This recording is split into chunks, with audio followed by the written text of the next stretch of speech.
On the count of three, I want you to yell, get it all out. Whatever frustration you had, the anger you had, the child that wasn't behaving, the spouse that was acting crazy, whatever it was, the teacher that got on your nerves today in class, the professor that chewed you out for no reason. It wasn't your fault, but you got the blame. The person who cut you off in traffic, whatever it was, we're going to get it out. We ready? 1, 2, 3.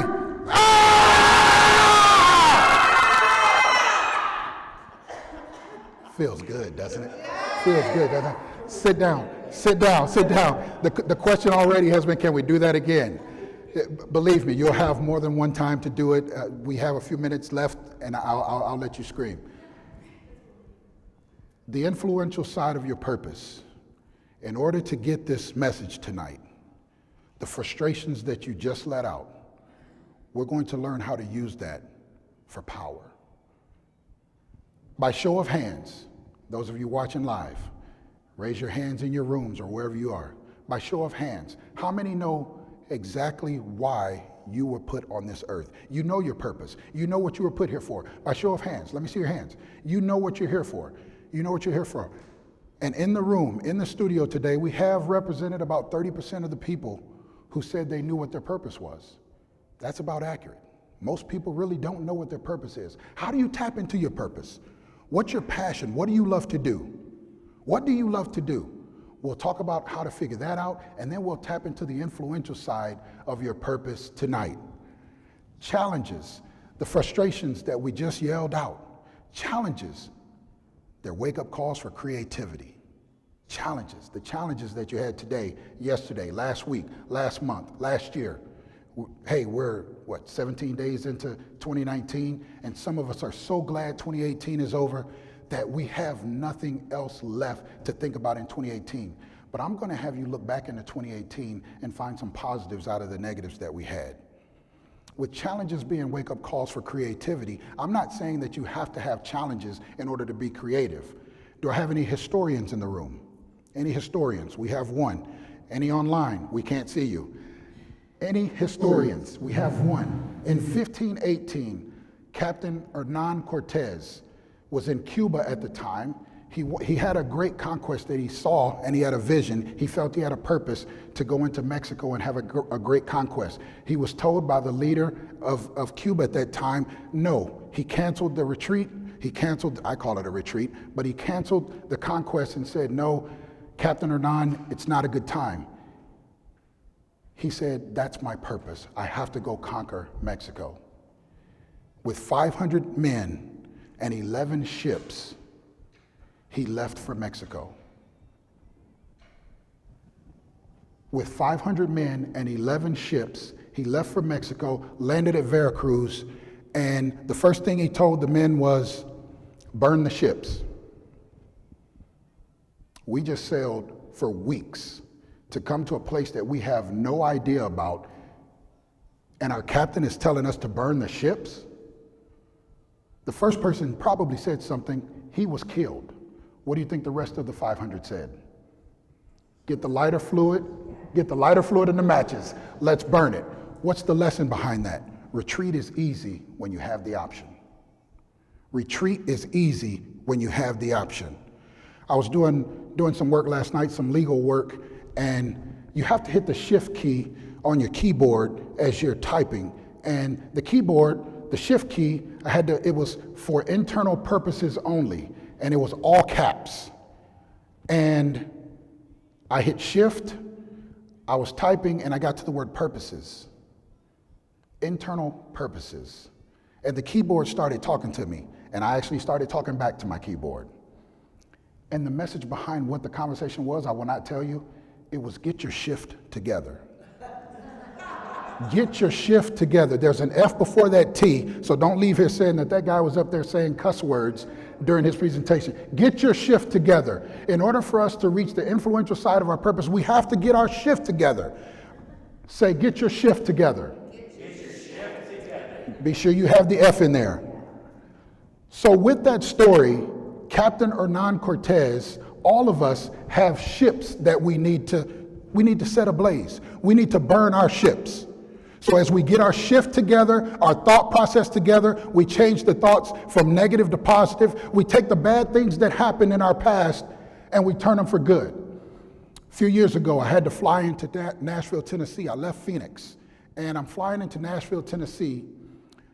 My grandfather had passed away. My father wasn't taking it too well, and I knew he wasn't taking it well. He called me, said, son, I lost my dad, I lost my best friend. My mom is calling me, she's telling me, your dad's not taking the loss of his father well at all. I'm preparing words to say at the funeral, and I'm thinking to myself, man, my father, the greatest rock that I've ever known, is struggling. I've never seen him struggle like this. Challenges, wake-up calls for creativity.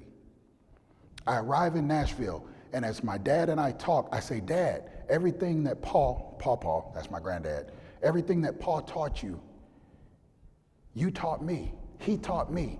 His legacy will live on. And he smiled, and he said, son, he said, I needed that. Not knowing that that Saturday we buried his dad, 2 days later, my dad died. I lost 2 generations in a matter of 10 days. You want to talk about challenges being wake-up calls for creativity. Now I'm the last man standing, literally. Captain Hernan Cortez was told, no, don't leave Cuba, go into Mexico. But in 1519, he left. He told his men to burn the ships. I lost 2 men, my grandfather, my father. I have to be creative. I got back to Phoenix. I had a man tell me, he looked me in the face and he said, Travis, he said, the thing you have to understand now is people are going to watch you and they're going to see how you react and respond to this. And it's going to help someone. And I, as much as I wanted to hit him or say something just very nasty to him, I internalized it. I said, you know what? This is my opportunity to really hear him out and understand what's going on. 2 weeks later, I get a phone call. A young man from my church home lost his father. He said, I was able to get through it based on how you got through the loss of your father and your grandfather. He was able to get through it based off of my creativity. He was able to get through it because I was able to shift a negative into a positive. 2 things as we continue to grow in our personal lives and our careers. Something I've observed is quality questions will help you succeed. Even in times of death, struggle, challenges, strife, kids acting crazy, spouse not listening to you, spouse doing things that they have no business. Quality questions will get you through.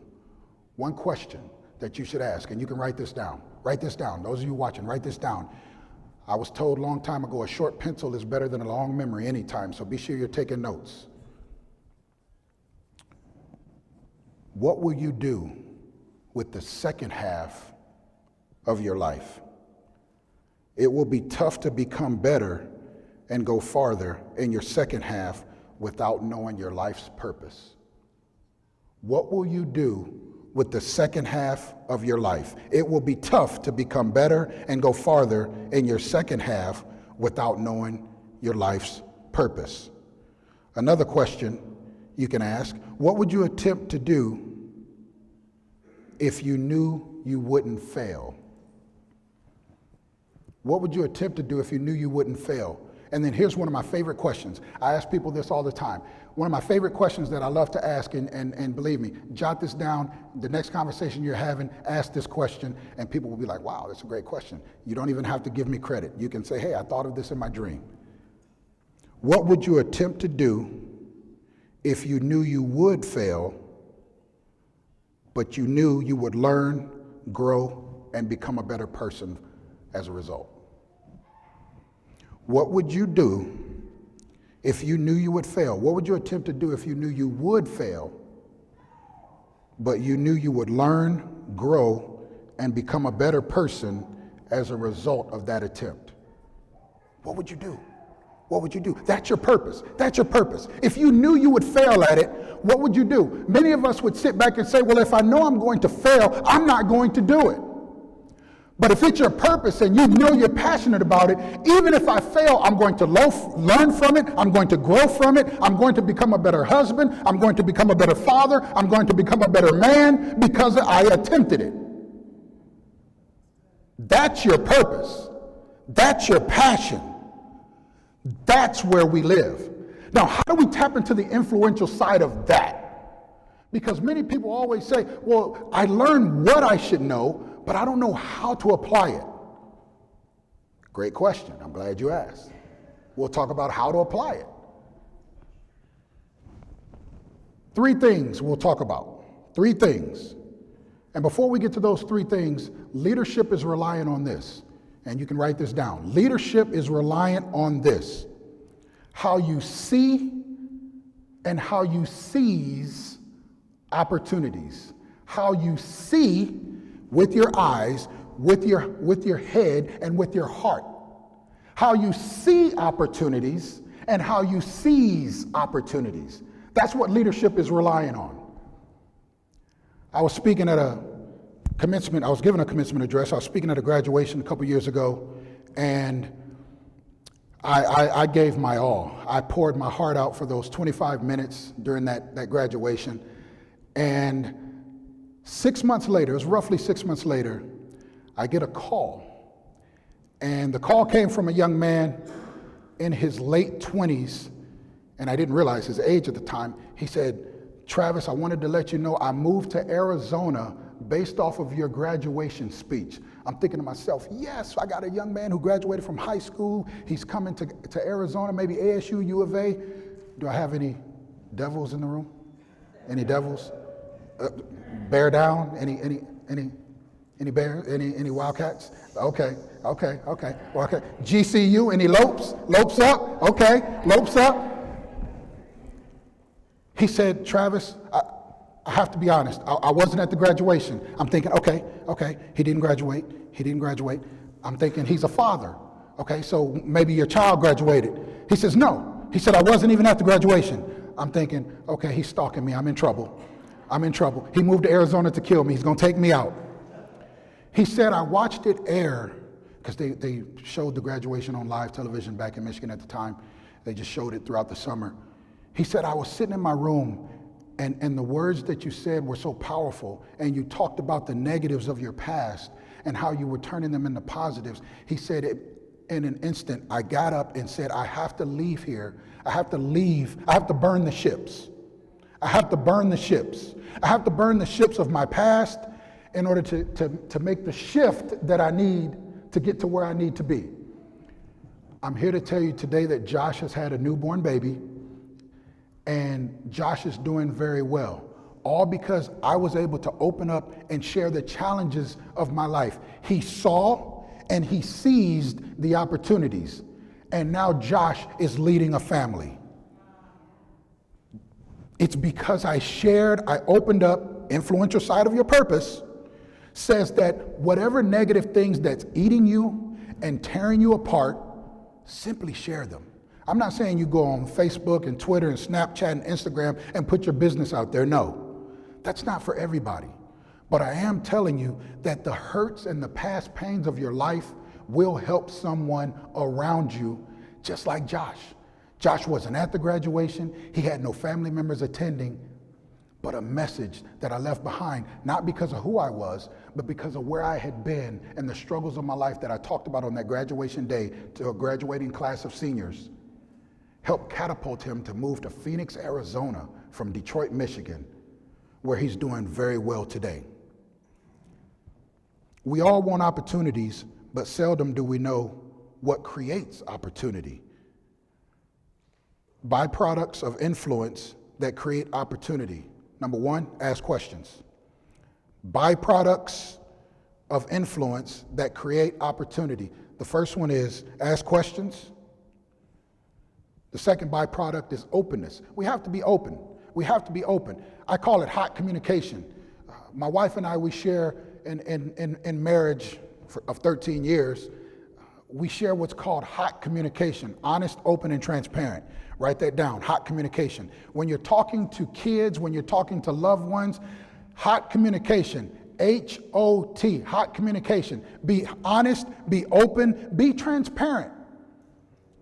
The days of hiding and hiding things and not disclosing full disclosure, not disclosing all the information, those days are over. We have to be honest, open, and transparent. Had a young man come to me and say, Travis, I really want to be a speaker. And I said, well, what are you doing to become better? Are you involved in Toastmasters? He said, what is that? I said, it's an organization where you learn to become a better speaker. You work on speeches on a weekly basis or bi-weekly basis. You work on leadership skill development. He said, I don't need that. I'm a good speaker. I said, okay. I said, what organization are you involved with? He said, no, I just speak. I speak in the mirror. I said, look, let me help you. Let me give you a blueprint on how you can be more successful in speaking. He didn't take the advice, but he had a friend who was listening. He said, Travis, man, I was listening to you talk to, I won't say his name. I will not say his name. I heard you telling so-and-so about this Toastmasters organization. I heard about it from a teacher of mine, from a professor. He said, I'd like to get more information. I gave him the website. We met once a week for the next 6 months. It was about 6, 7 months. He became a great speaker. He's now speaking, being paid full time because he put in the work. He put in the work. I said, it's not going to be easy. If we want to be successful and tap into the influential side of our purpose, we have to sacrifice some things. We have to sacrifice some things. So number one, the byproduct of influence that create opportunities, ask questions, openness. The third thing is action. We have to take action. We have to take action. Too many people are sitting on their laurels and on their yesterdays and on their yesteryears. Many of you are sitting at home right now thinking to myself, man, I wanted to start a business in 2012 and here it is 2019 and I haven't launched it yet. Why not? Many are sitting in the studio here tonight and you're wondering why I didn't start the business that was supposed to start in 2015. I had the business plan, I had the proposal ready to go, I had the funders ready to go, I had the financial backing, and I never stepped out into my purpose. Why not? You have to take action. Now, on your watch and on the calendar, when is it? When is it? If you look at your watch, when will it strike now? Right now. Now is the best time for you to start. Now is the best time for you to do it. Don't wait for tomorrow. Don't wait for next week. Don't wait to get into financial classes. Don't wait to get into what it takes to be an entrepreneur. Get into it right now. Ask questions, be open, and take action. Remember, the best door isn't always the first door, but it's essential to getting to the other doors of opportunities. So don't always fall for that first door. 3 keys, are we ready? 3 keys. Somebody say 3 keys. 3 keys. We're going to walk through 3 keys. 3 keys on the influential side of our purpose. You're like, I thought we were already there. I thought we were walking through them. First key, imagine opportunities are everywhere. First key, imagine opportunities are everywhere. We've talked about the struggles. We've talked about your passion. The thing that you would attempt to do, knowing that you would fail. But as a result, you would become better, you'd grow, you'd become a better woman, you'd become a better mother, you'd become a better wife. That's the thing we need to do. The first thing you need to do is imagine opportunities are everywhere. If you don't live in the land of possibilities, you won't ever believe what's possible. Live in the land of possibility. Learn to say yes to doors of opportunity. This didn't just happen overnight. I've been speaking for 20 years, and people say, well, Travis, how did you get into it? It started when I was a little kid, kind of almost like the little one that's here in the studio today. You can't see him, but he's only a few weeks old. Jason is a brand new father of his first son. Congratulations, Jason, on your first son. But it started in Easter plays. I started speaking, and then it went into high school, and then it was college, being the media person for the college baseball team. I would speak to the media. Then it was overseas, traveling, playing baseball. And then it became speaking to not only the media, but making appearances in organizations and talking to Fortune 500 companies, nonprofit companies, Fortune 50 companies. Then it was doing leadership development for major companies. And people say, man, did you wake up like this? No, it took work. It took sacrifice. It took struggle. I missed some of the things of my 10-year-old daughter growing up because I wanted to make it. I had to sacrifice. My wife said, this is your passion, this is your goal, go do it. And I knew I was missing out on things, but I had to do it. I was seeking the opportunity and I had to go get it. And chasing that dream, and chasing that passion, and fulfilling that passion, and tapping in the influential side of your purpose, you have to realize there are things you will miss out on. And that's a great thing, because you can't gain anything without losing something. I was told years ago, every time I buy something, if I buy one item, I should give an item away. So we brought that philosophy home to our daughter. She's 10, well, at the time she was 6. And we would buy clothes and we say, well, Nia, when we buy something, we have to give something away. One day she said, well, Daddy, if I'm giving all this stuff away, can I just give it back to myself? A 6-year-old, right? A 6-year-old, the life of a 6-year-old.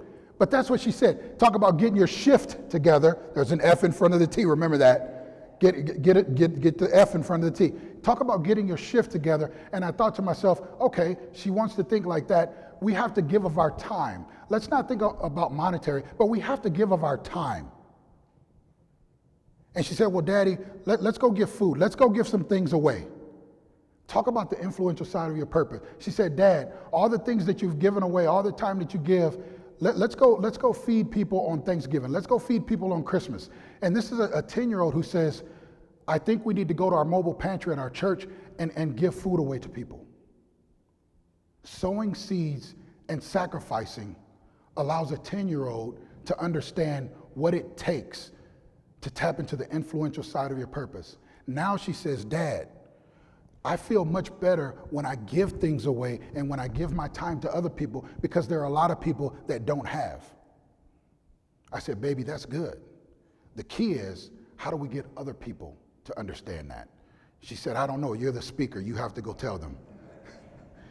Number one is what? Imagine opportunities are everywhere. Number 2 is prepare for the opportunity. Prepare for the opportunity. Prepare for the opportunity. Stay ready. Don't get ready. If you have to get ready whenever an opportunity comes, it's too late. You have to stay ready so that you don't have to get ready. What does that mean? How do I do that? How do I stay ready and not get ready? That means you're already preparing. I tell people all the time, there are proposals that you submit when you're in the speaking industry. You may submit a proposal to 15 organizations for upcoming speaker slots in 2020, 2021. And they may send you an email back and say, unfortunately, we've chosen another speaker, or this workshop, you weren't chosen. I'll send an email back and say, hey, if anyone cancels, I'm your guy.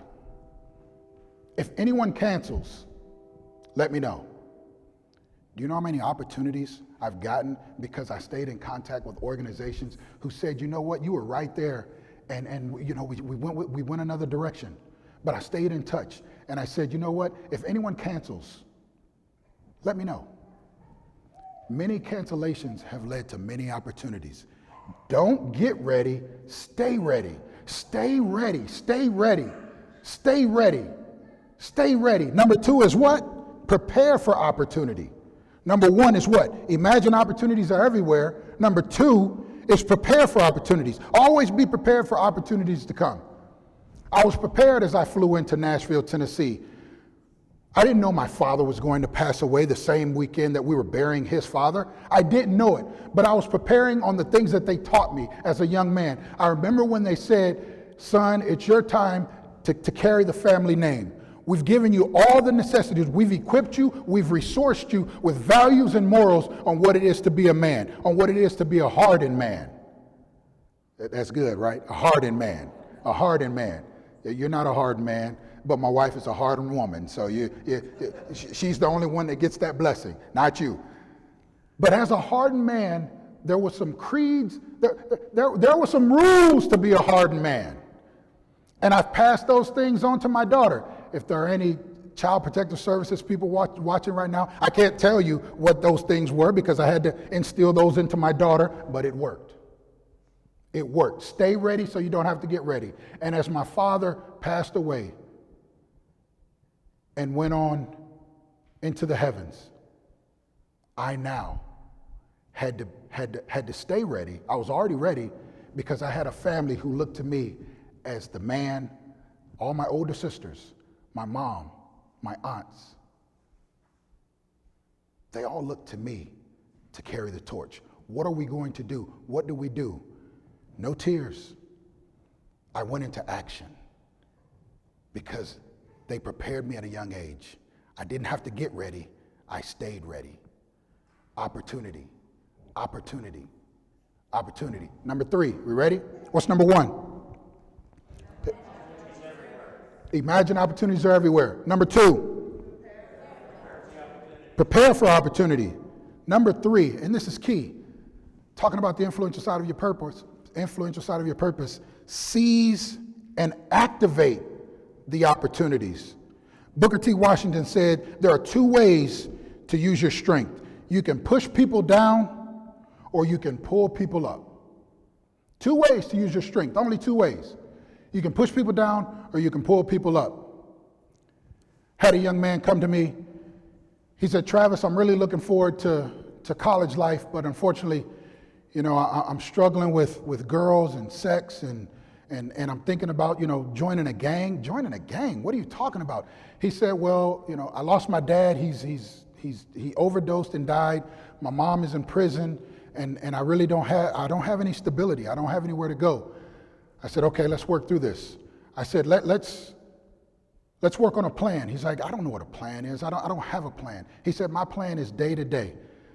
And as he started to get into a car with other guys who were up to no good, I pulled him out of the car. I literally pulled him by his shirt. He was an athlete at a local college. I pulled him by his shirt and I said, man, or actually he was at a high school. I pulled him by his shirt and I said, look, you're going to college. You're going to make something of your life. Later on that day, he came to me and said, man, he said, the guys that I was with, that I was getting ready to go with, they ended up going to do a drive-by and one of the guys was shot and killed. And as they did the drive-by, the seat that I was sitting in that you pulled me from is where I would have been sitting.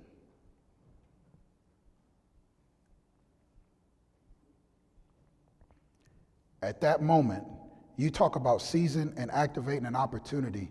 He said it was that moment when I got the call that they rushed him to the hospital and he was dead. He said, I have to change.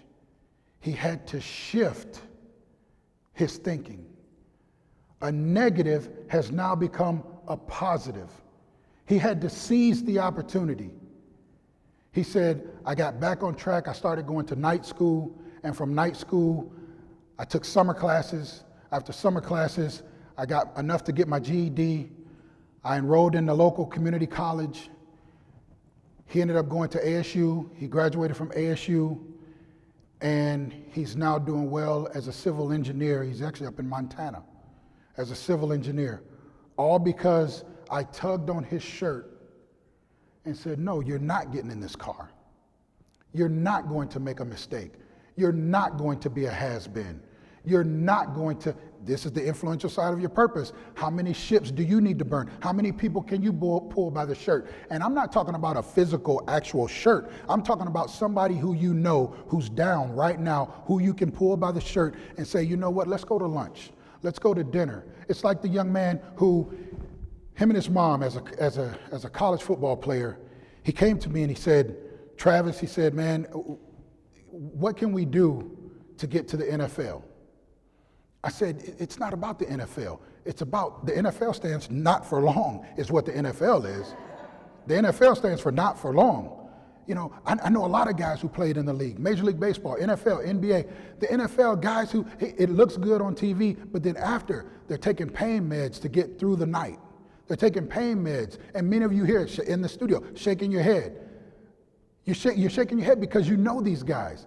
They're taking pain meds to go to bed. They're taking pain meds to get up, to walk up a flight of stairs, to go down a flight of stairs. And he said, well, what do I need to do? I said, look, let's go to dinner. We go to dinner. We go to Golden Corral, one of my favorite places, Golden Corral. Golden Corral. Golden Corral. My wife hates it. My wife hates it. I'm a one-fork restaurant guy. My wife is a five-fork restaurant person. She's a four-fork, five-fork restaurant person. So you know, the one-fork restaurants, that's me all day. She's more like the five-fork restaurant person. So we go to Golden Corral and we eat and we eat and we talk and we eat and we talk and we eat. And him and his mother's there. And I later learned that they didn't have anything to eat that night. He said, Travis, we didn't have anything to eat. And you offered to take us to Golden Corral. He said, I'll never forget that because you graciously took us. You didn't have to, but you did. Seizing the opportunities, picking someone up. Booker T. Washington said there are two ways to use your strength. What are they? You can do what? You can push people down, or you can pull them up. You can pull them up. And I guarantee you, every single person in this room, right here, including myself, one thing we're ashamed to do is to admit that we need to be pulled up sometimes. Everyone walks around with that Superman S on their chest as if everything is okay. It's okay to be open. It's okay to be transparent. That's how you tap into the influential side of your purpose. That's how people hear your story. When you share your story, other people are more acceptable and more apt to tell their story because you told yours. So the first thing is what? Imagine opportunities are everywhere. Second thing, prepare for opportunities. Third, seize and activate opportunities. We have to be an activist. And once you create success momentum means that you get something going until it has the fuel to feed itself. Jason reached out to me. We connected on LinkedIn. We connected through Derek Bowles, a great friend. He's a mutual friend of ours. And successful opportunities just continue to come. I've met great people around the world. I've had the opportunity to meet prime ministers. I've had the opportunity to sit down Michael Jordan. Guys like Michael Jordan. I come from a small town just outside of Nashville, Tennessee. I grew up just outside of Detroit, Michigan. I'm not supposed to be sitting down with people like this. I'm not supposed to be talking to a Larry Fitzgerald. I'm not supposed to be helping these people out. I'm not supposed to be talking to CEOs of Fortune 50 companies. Yes, I am. Yes, I am. I'm supposed to do that. What are you supposed to do? What are you going to do after you leave tonight, after this is no longer on the air tonight? What are you going to do to tap into your influential side of your purpose? What will you do? What will it take for you to take a risk? You have to imagine opportunities are everywhere. You have to prepare for the opportunity, and you have to seize and activate the opportunity. One challenge that we all have is the perfection gap. Write that down, the perfection gap. The perfection gap. I have to find the best way before I start. No, you don't. No, you don't. It doesn't have to be perfect before you start. Just start. Just start. Bill Gates started with a box probably about the size of this, and picture a young man in a garage with a box and a keyboard saying he's going to make this thing work. People said, you're crazy. You're crazy. Now look at Bill Gates. Look at what Microsoft has done. Mickey Mouse. You think about Walt Disney. He had a vision for a rat running around. People said, you're crazy. It will never work. A rat is going to become famous. Mickey is worth more than what is Mickey worth these days? Billions of dollars, billions, all because of a rat, a little mouse. It doesn't have to be perfect. We have a perfection gap that we all struggle with. It doesn't have to be perfect. Start right now. And when you do, don't forget to pick someone else up. I leave you with this. Finish well. I will be bigger on the inside than the outside. Character matters. I will follow the golden rule. People matter. I will value humility above all other virtues. Perspective matters. I will travel the high road of life. Attitude matters. I will teach only what I believe. Passion matters. I will daily develop my potential. Growth matters. I will finish well. Faith matters. That's all of my time here at Listen University.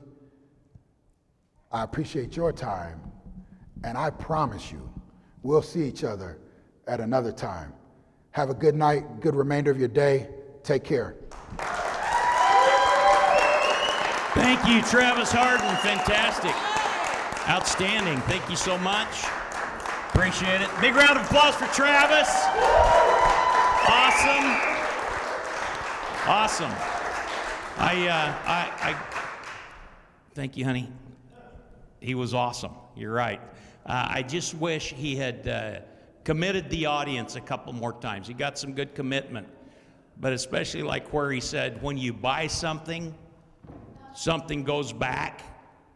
I was watching to see if he could just get a commitment from my wife for that.